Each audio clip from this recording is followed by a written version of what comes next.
some popping going on there. All right. Good morning, everybody. And we're moving through our study of Book of John, and I actually thought that this was going to be a 3-month study, and the literature came in for next quarter. Turns out it's a 6-month study, so we're going to be on this right on through May.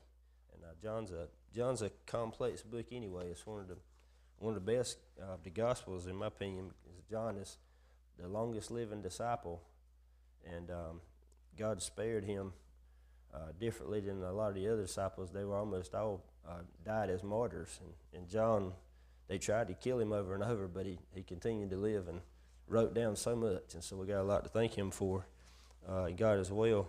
But today's lesson is coming from chapter 4, and some of you are familiar with the story, and I won't be able to do it justice. There's so much involved in what Jesus does when he runs into the woman at the well that I will not be able to completely explain it the way it ought to be, but we'll give it our best shot. In 1965, there was a song put out by the Rolling Stones, and it was called "I Can't Get No Satisfaction." Y'all heard that song before? Okay, you probably remember. If you haven't heard it, now you're going to be singing it the rest of the day. You're going to be whistling and humming it. Good. Congratulations. So, but that song exemplified life in the 60s as same as it does today. People are always looking for the next thing that's going to satisfy them. And if we look around in our world, we'll watch that happen.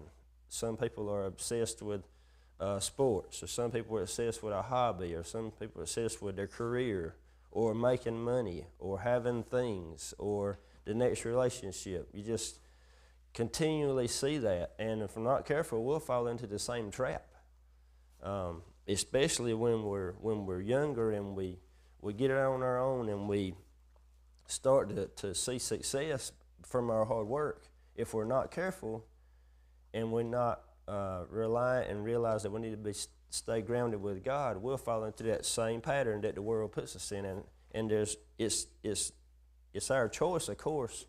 But man, doesn't Satan throw it at us every day? I mean, look at the television. Every commercial is about selling you the next thing.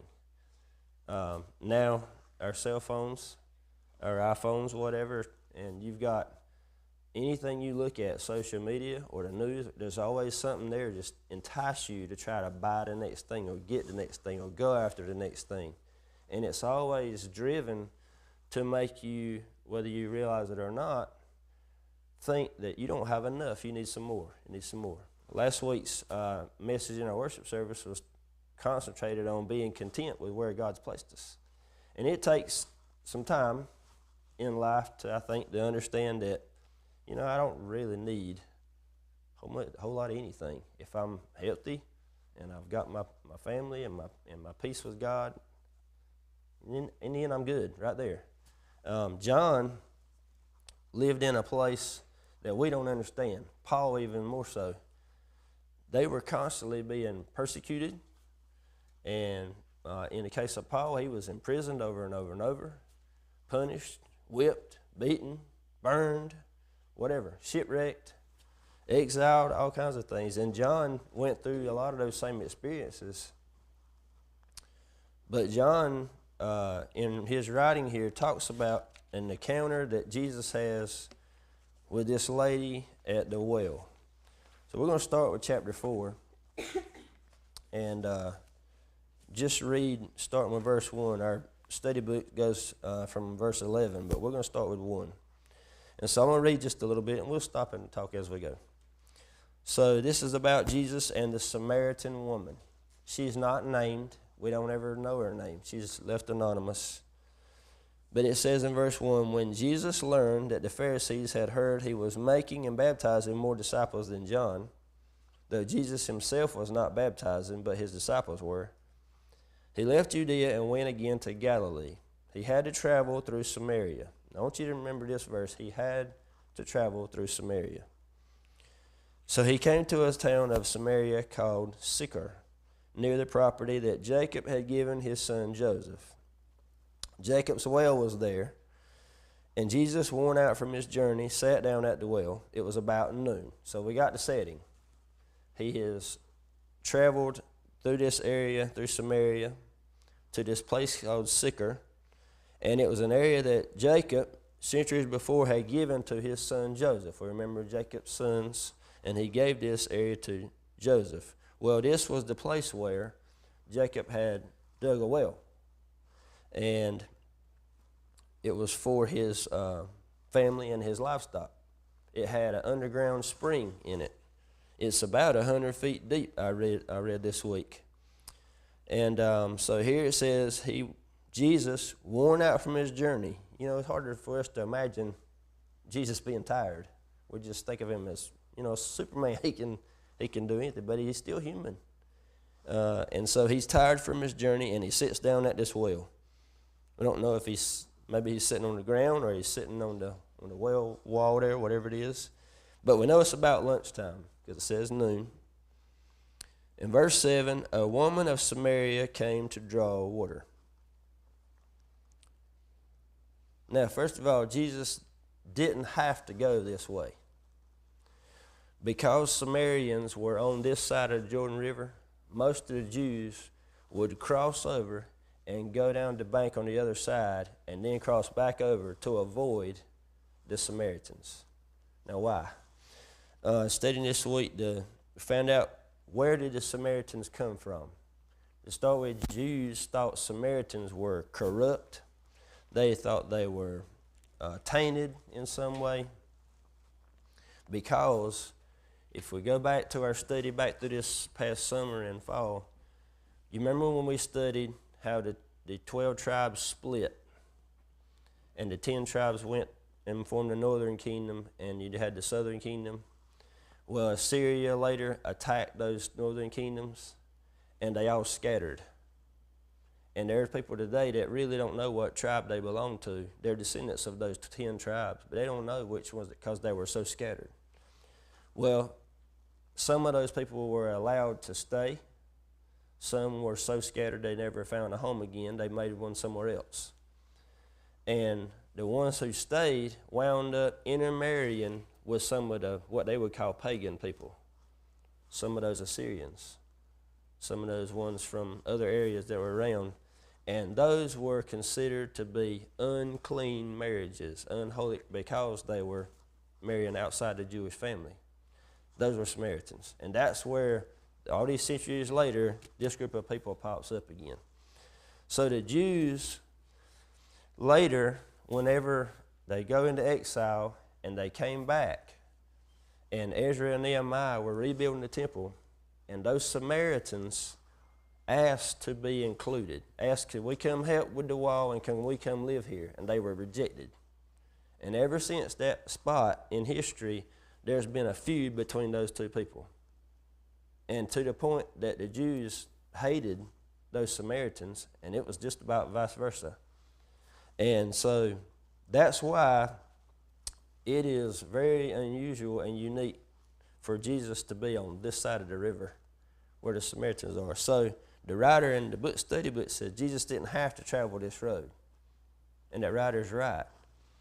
But Jesus did have to travel this road because there was an appointment waiting for him to meet this lady at the well. And in Scripture, I think a lot of times we find spots where Jesus encounters a person. And sometimes they're named and sometimes they're not. I think about Zacchaeus. He's like the first one that pops in my mind. Well, all of a sudden on this road, he just happened to see this one guy in a tree. And because there was an appointment, a divine appointment for Jesus to talk with Zacchaeus. Matthew was a tax collector. His name was Levi. And if you study about that story, you start figuring out Jesus specifically picked him out of the crowd. He was sitting, taking tax money up from people and cheating them. But Jesus specifically picked him, and he wound up being a disciple. Okay, so anyway, in verse 7, it says, a woman of Samaria came to draw water. Now, it's important that we notice the time of day. It was noon, right? The ladies in the area, it was hot in the middle of the day. They would not come to get the water in the hot part of the day. They would go early in the morning or later in the evening when it was cooler. Why not? I would too. Okay, because it was hard work. Why is she there at noon? Let's read on.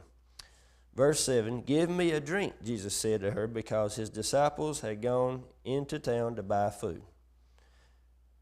Now right here, Jesus breaks a bunch of the Jewish laws. And three of them that we can note are, number one, you didn't speak to a Samaritan if you were a Jew at all. So he broke that one. You didn't speak to a Samaritan woman. They were considered property. And so you didn't speak to a Samaritan woman. Even if their husbands were with them, you didn't talk to them. They were just, it was abolished for the Jews to speak to them. And in the last one, you didn't speak to anybody Samaritan in public. So he's broken three. He's breaking the rules left and right here.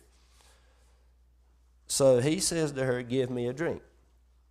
Verse 9, she says, how is it that you, a Jew, ask for a drink from me, a Samaritan woman? She asked him, for Jews do not associate with Samaritans. So she knew the rules. She'd been treated this way already. But why is she there by herself at lunch around noon getting water? Those other ladies would come in the morning. We're going to read in a few minutes why. Because she lived a rather immoral lifestyle. She has several husbands. We're going to find out in a few minutes. And so she was the talk. Whenever all those ladies would come to the well to get their water, that was chitter-chatter time. Basically, like when ladies get together at the nail salon or getting their hair cut. And hey, guys know how it is. You go to the barbershop, that's where the talking goes on. Everybody, hey, you're catching up, seeing how so-and-so is, and I'm sure the ladies do the same thing, but that's what happened when here.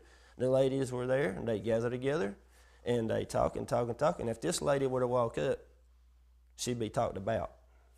So she would go at noon here to avoid that attention. All right, so she knows that he is a Jew. She can tell it by the way he's dressed, the way he talks. And she also knows he's not supposed to be talking to her. So she asked him, how are you doing this? Why are you doing this? And in verse 10, Jesus answers her. And he says, if you knew the gift of God and who is saying to you, give me a drink, you would ask him and he would give you living water. So notice the words gift of God.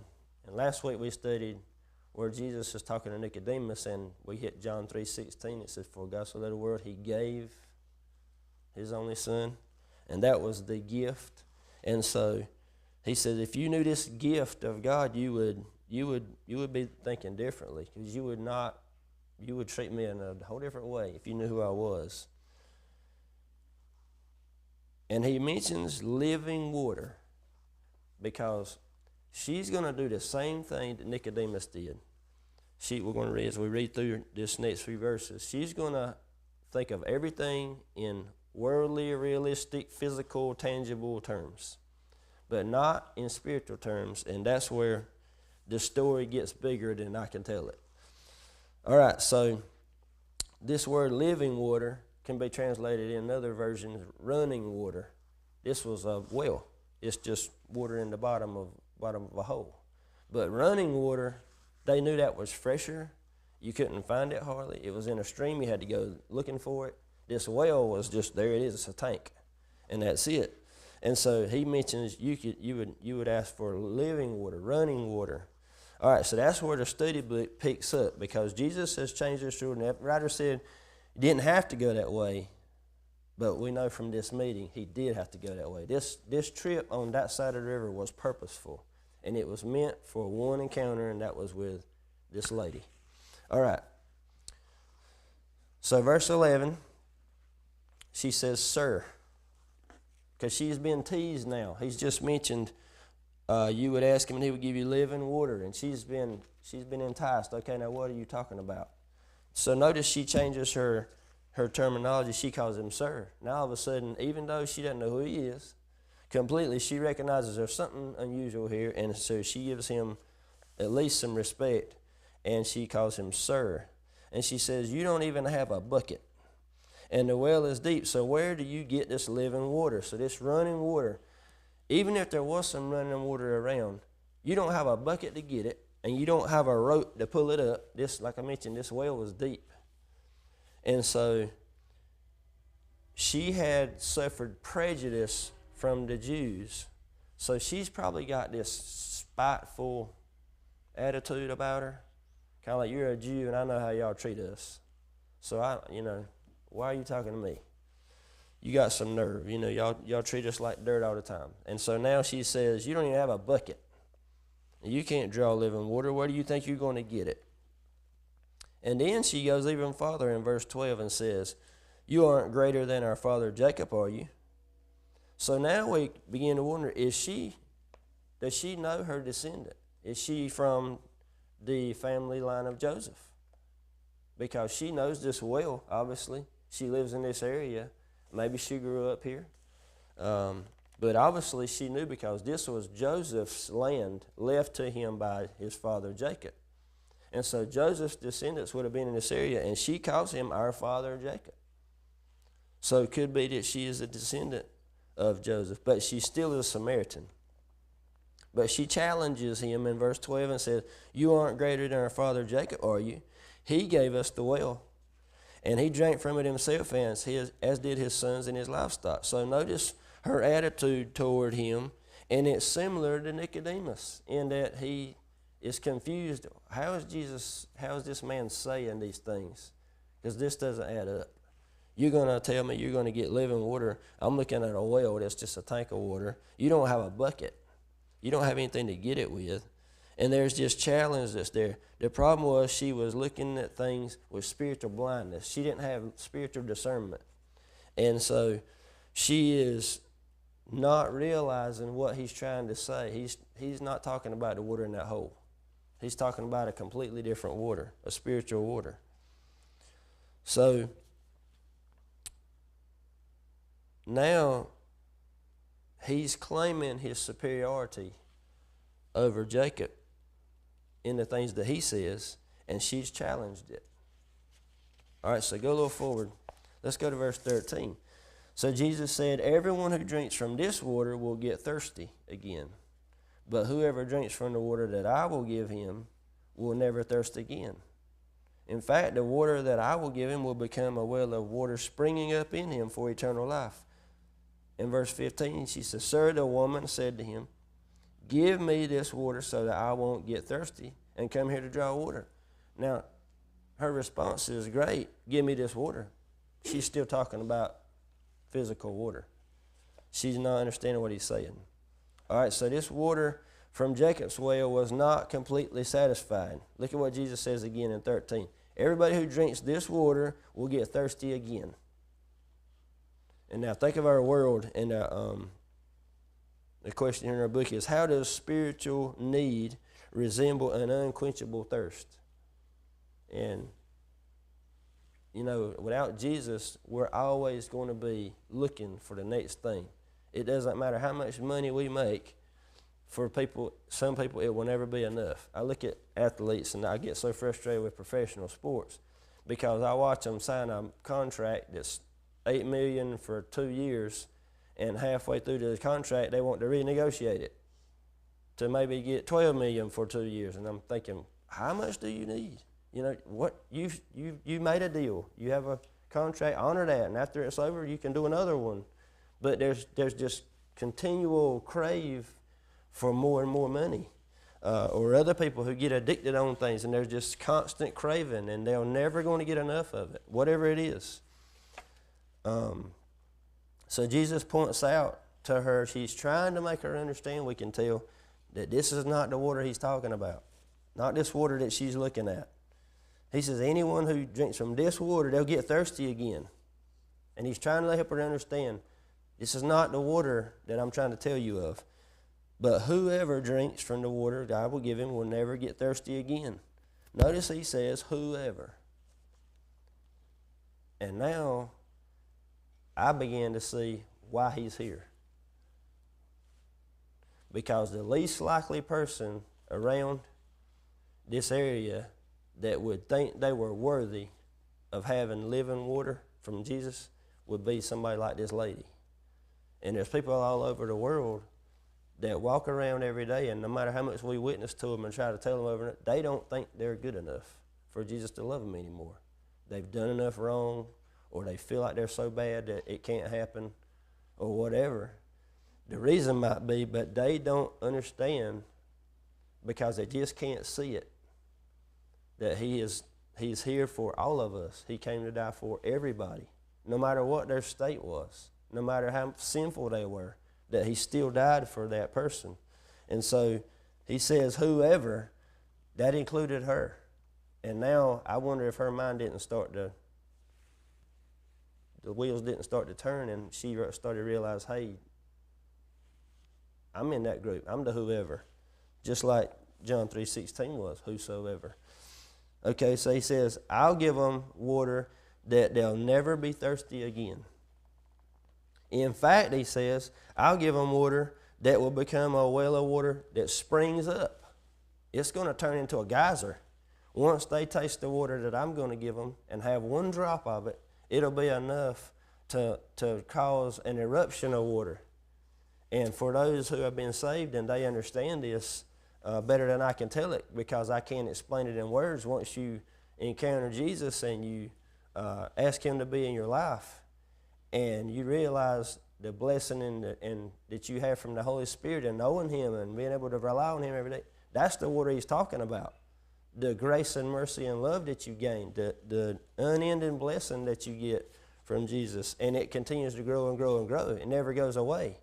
And it's the thing that you look at, like I said at the beginning, when I say, when I look at it, okay, that's something that's going to go away one day. That's going to disappear one day. And I don't have to have that. This is the thing I really need, that thing that's eternal, that thing that's going to stay forever. So he goes on further and says, that water will become a well of water springing up in him for eternal life. She says, sir, give me this water so I won't get thirsty and I won't have to come here to draw any water. She's getting closer, but she's still on this water. I want that water you're talking about because I don't have to come back here. And now I have to read into it and say she's probably thinking, I don't want to come back here because I don't want to have to worry about these people drawing prejudice on me anymore. I don't want to have to worry about the gossip about me anymore and all those things. She wasn't just sinful, she was lonely. She felt alone. She felt by herself. We're going to jump all the way down to verse 18 for just a second. This immoral lifestyle. Go to verse 18. For you have 5 husbands, and the man you know now is not your husband. What you have said is true. So that's why she feels the way she does. She's been treated outcast a little bit here. All right, so verse 16, he says, go call your husband. Jesus says, go get your husband and come back here. And she answers in return, I don't have a husband. And he says, that's right, because you've had 5 husbands and the man you now have is not your husband. What you've said is true. So the woman only understood Jesus' offer in terms of her physical and emotional issues, but he wanted to address her deeper spiritual need. He didn't really care about this, you've had 5 husbands part. It was, I need you to understand, no, you can have 25 husbands. You need Jesus. You need living water. You need what I can give you and not what this world can give you. So this discussion to highlight the woman's spiritual need and her poverty, that's what Jesus was pushing on her.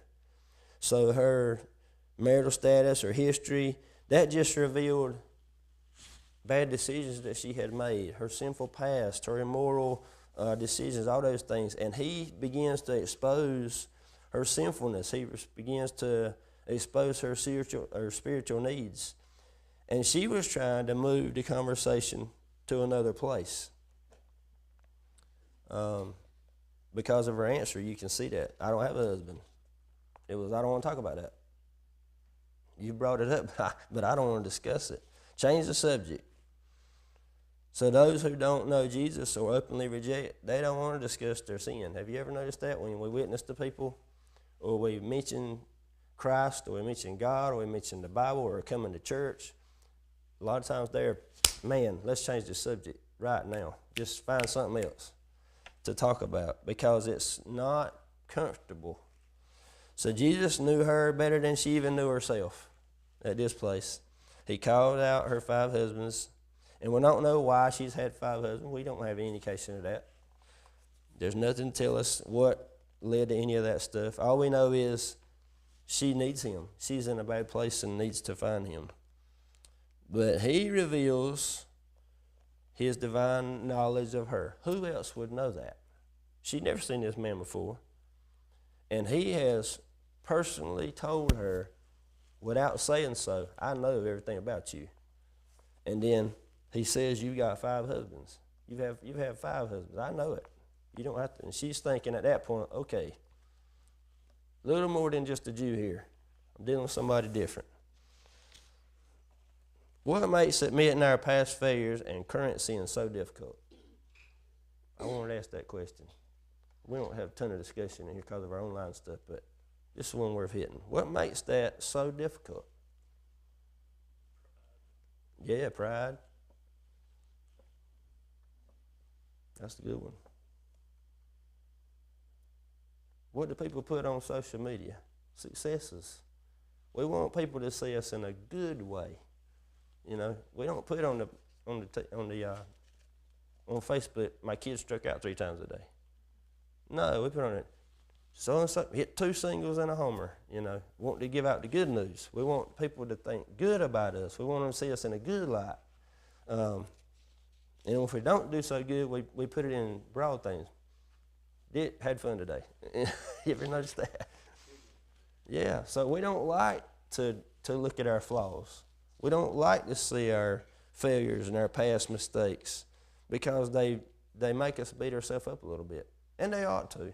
They make us aware of it. I mean, that's what the Bible's for. That's what the Old Testament, to me, is for anyway. It shows us our need for Jesus. The whole Old Testament is about pointing out the sin of man and the need for a Savior. And the whole New Testament is about the person who brings that Savior in God and Jesus. And so here, he has pointed this out to her, and he's making her aware of her need, of her real need. All right, verse 19. Sir, the woman replied, I see that you are a prophet. Like I mentioned, she knew she was dealing with somebody different. And so if somebody knew this kind of information on you, they had a divine knowledge of some kind. I see you're a prophet. Our ancestors worshipped on this mountain, but you Jews say that the place to worship is in Jerusalem. Now she's jumped the topic again. Let's get on something else. I'll talk about worship. I'll talk about the Jews. I'll talk about anything else. I don't want to talk about that. I don't want to talk about my need or what you're going to do for me. We'll talk about something. Oh, he's a prophet. We'll talk about worshiping. That's a great one. He'll love that. And so it's to divert him again. She didn't answer sincerely, and she was not willing to discuss her personal situation. So she said, well, we'll just talk about theological issues. So we're talking about where the Jews worship. Maybe he'll like that subject. And so she changes the subject. And now she's acting like she's concerned about worship. And she says, you Jews. So she talks to him and says, y'all like to focus on worshiping at the temple. Now we worship this other place, and I can't remember the name of the place that the Samaritans worship. Started with a G. I didn't write it down. But there's a different location that they worshiped because they weren't allowed to go around the temple where the Jews were. And she says, you guys worship there. You know, you worship this place in Jerusalem. And so she treats it as if there's this intense focus on the location. But in verse 21, Jesus says, believe me, woman, an hour is coming when you will worship the Father neither on this mountain nor in Jerusalem. Can y'all remember another time that we just studied just a few weeks ago where Jesus called somebody a woman?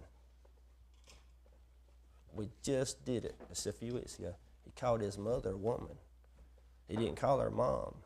You remember we studied at the wedding at Cana, and she told him that they're about to run out of wine. What are you going to do about it? And he said, what does this concern me, woman? And it wasn't to be disrespectful, but it was to set the place. It was to show his authority on earth. And here he does the same thing. He says, believe me, woman, an hour is coming when you will worship the Father neither on this mountain nor in Jerusalem. So this is pointing toward the future, probably talking about the destruction of the temple that comes later in about the year 70 when the temple is destroyed.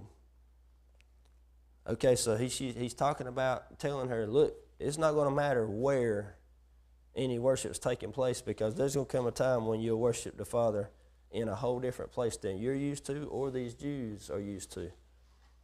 In verse 22, he goes and comes back at her a little. Remember, she said, you Jews. Verse 22, you Samaritans worship what you do not know.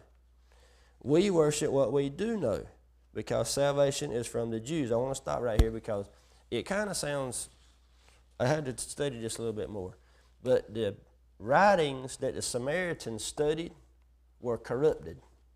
They were writings from the Old Testament, laws that were taken from the Old Testament, and then these pagan groups had come in and they had twisted and turned and taken out and added to. And so a lot of the things that the Samaritans studied and worshiped weren't true. They were the wrong things. They were flawed topics. They were flawed laws. They were incorrect writings. And so he says here, you worshiping what you do not know. We worship what we do know, because salvation is from the Jews. Now, when he says salvation is from the Jews, he's pointing back to when God chose the Israelites to be the chosen people as missionaries to the world. When he went to Abraham and said, you're going to be the father of these nations. And then on Isaac and Jacob and down the line, the Israelites were supposed to be the group of people in the world that God used to draw everybody to him. They screwed it up, right? We see that all over the Old Testament. They just butchered it because they strayed away from God. They didn't keep his commands. That's why they were sent off in exile, why they were defeated by the Assyrians and the Babylonians and so on. But that line was where the salvation was to come from, and that's why Jesus says this. We worship what we do know, because salvation is from the Jews. Verse 23, but an hour is coming and is now here, when the true worshipers will worship the Father in spirit and in truth. Did you catch that part? But an hour is coming and is now here. And when he says now here, it should have clicked in her mind, wait a minute, now here. That means it's the thing you're talking about is here now. It's not coming later. He says it's now here, when the true worshipers will worship the Father in spirit and in truth. Yes, the Father wants such people to worship him.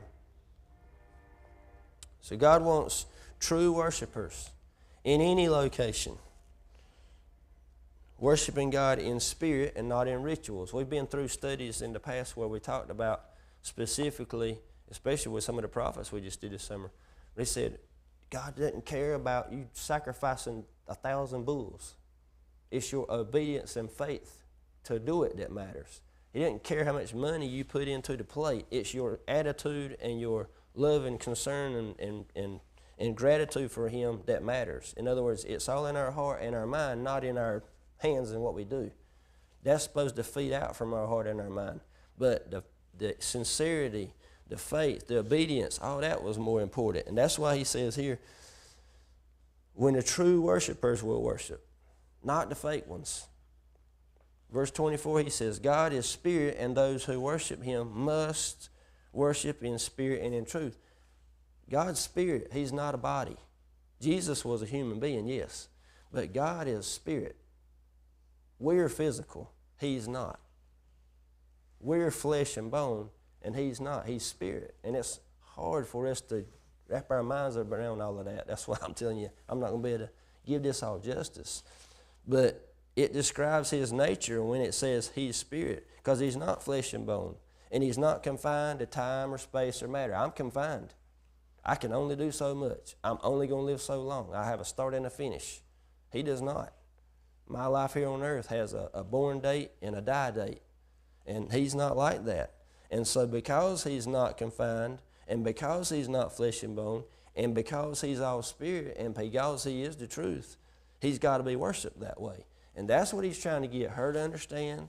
The same thing he was trying to get Nicodemus to understand. And the same thing he was trying to get everybody else he ran into to understand. They had completely lost sight in their Jewish legalism of what God was for, of what Jesus was supposed to be. So how do we know when we have worshiped God in spirit and in truth? How do we know? How are we supposed to know that?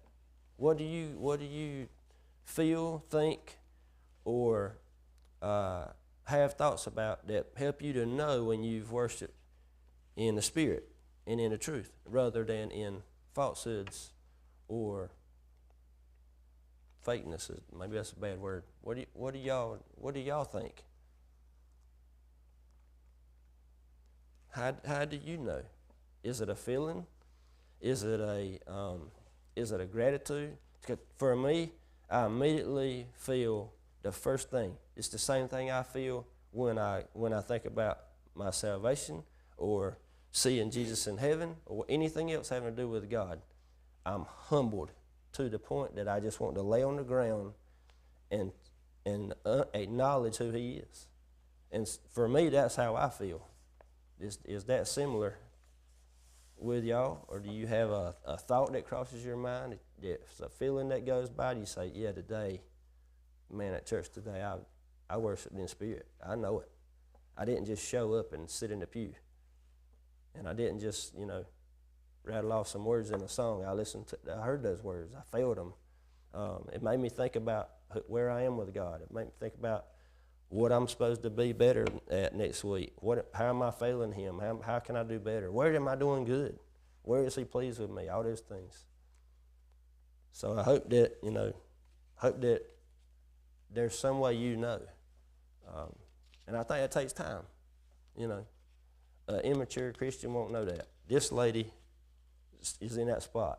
She doesn't know. All right.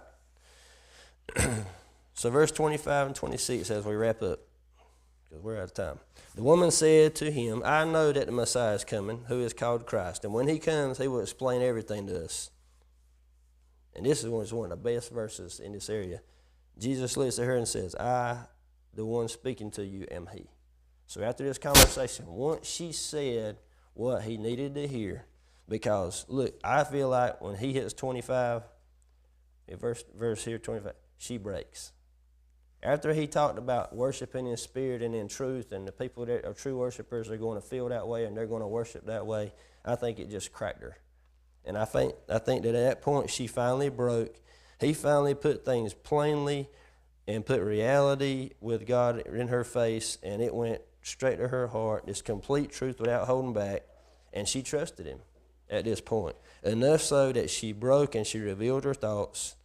And this is like the place where somebody has lost finds. I'm going to read what the writer wrote in this one section, then we're going to close. She understood that the Messiah would explain everything. We will never know everything about Christ theologically, but we can know Him personally. It is possible that the statement was the beginning of her faith journey. And so that's what part I got out of this story is she didn't have to know everything about Jesus. He just wanted her to know Jesus. And that's for anybody that's looking. They're constantly going back to that well, looking for the next thing that's going to make them happy or try to satisfy them. That's what they're going to have to realize. This water is never going to do it. I'm going to be thirsty over and over and over. But with Jesus, I don't have to I don't have to feel that way anymore. It's a living water that I'll never be thirsty again. We just have to know who He is. We don't have to know everything about Him. That's the journey after you find Him. But just knowing Him initially. Anybody got questions or comments? When you said how can you tell, what was the question? Say the question. How can you tell when you know you've worshipped in spirit and in truth? So, years past, anytime that we're singing or something, sometimes it just randomly start crying, and I thought maybe I'm just tired, maybe I didn't sleep enough, maybe I'm just emotional today. But every time I can correlate it with it is when Yeah. And I researched it because I literally typed in, why do I cry when I'm singing? And it says that sometimes that's God's way reaches different people. That's His way of showing you, targeting one of your emotions. So if you see me crying, it's probably No, I think you're right. happens all the time to me. His people are different. we don't have time for the whole story, but wrap it up quick. But Muhammad Ali, before he died, some guy from Sports Illustrated went to do a article on him, and he walked in. He's had his huge barn with all of his posters and everything. I mean, it's hundreds of memorabilia and everything. And he's standing in it, and he's got this huge property. And inside the barn, they said there was pigeons roosting in the top, and they had messed all over it. And he went to the door and looked out, and he had this big open field behind it, and the sun was going down. And he said, the guy asked him, he heard him say something, mumble something. He went there, he said, did you say something? He said, look in this room. He said, I thought I had everything. He said, I didn't have nothing. He said, now that's everything. As he was looking out at the sky and God's creation, he said, now that's everything. He said, in here I got nothing. So it was